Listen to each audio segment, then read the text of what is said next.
What's up everybody, it's Manny Ortiz and look what I got here. I got the Sony A7III. So in this video I'm going to be giving my first impressions of this camera along with a little comparison with this bigger brother, the Sony A7R III. But before I do that, I'm going to show you some pictures that I took with this camera. So let's go.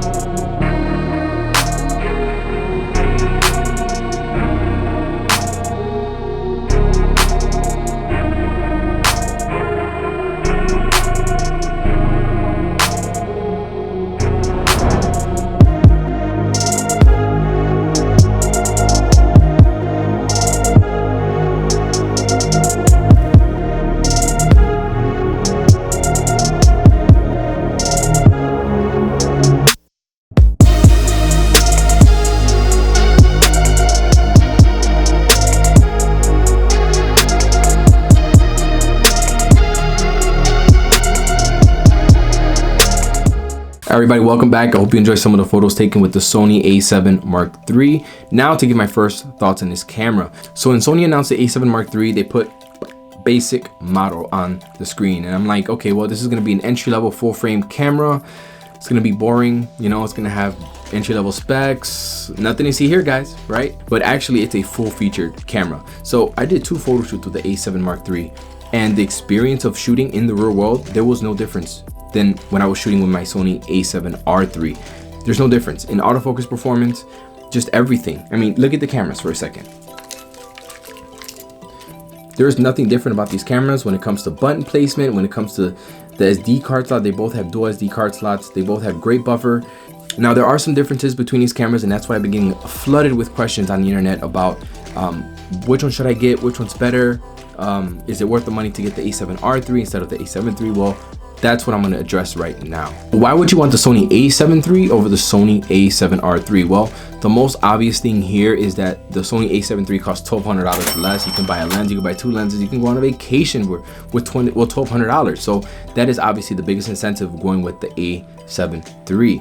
The second reason is the workflow speed. You're getting 24 megapixel files versus 42 megapixel files on an R3. Obviously, your workflow is going to be faster. It's going to be easier on your storage. Your SD cards are going to love you because you're not going to be hitting it up with 42 megapixel files all day long. And yeah, that can take a toll on your workflow.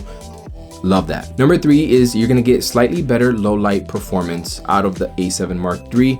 I did some non-scientific testing in my living room. I told Diana, hey, stand right there for me really quick. I took pictures at ISO 8000, which is usually my max when I'm shooting like an event or something. And the A7 III's files were had slightly less noise than the A7R III. These are the JPEG files that I analyzed. Take it for what it's worth. Reason number 4 is the better autofocusing system that is in the A7 Mark III.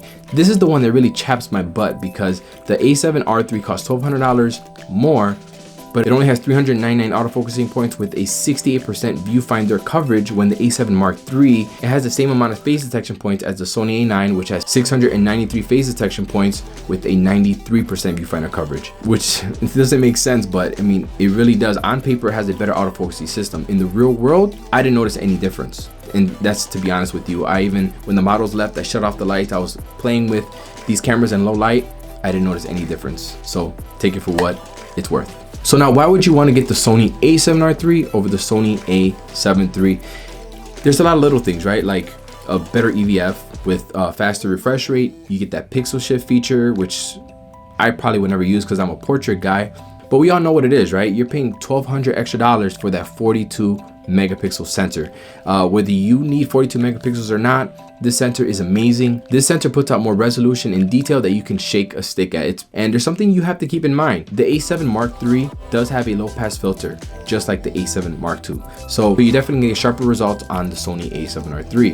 With that said, you can't go wrong with either one of these cameras. If I went back to shooting weddings and events, I think that I would go with the A7 Mark III. Hands down, you're paying $2,000, you're getting all the features, and you have 24 megapixel files instead of those 42, because it can get kind of clunky sometimes shooting thousands and thousands of pictures at 42.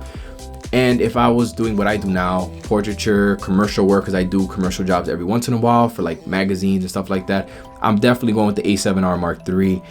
Not because I need those megapixels, but I like having that extra detail. I like the ability to crop in post. That's just my personal preference, but you have to make that decision for yourself. Thank you so much for watching. If you are interested in pre-ordering the Sony A7 III or any of the gear used in this video, go ahead and check the links down below in the description box. If you want to see some more content on this camera, consider subscribing right here so you don't miss out on any of those videos. And I'll see you next week.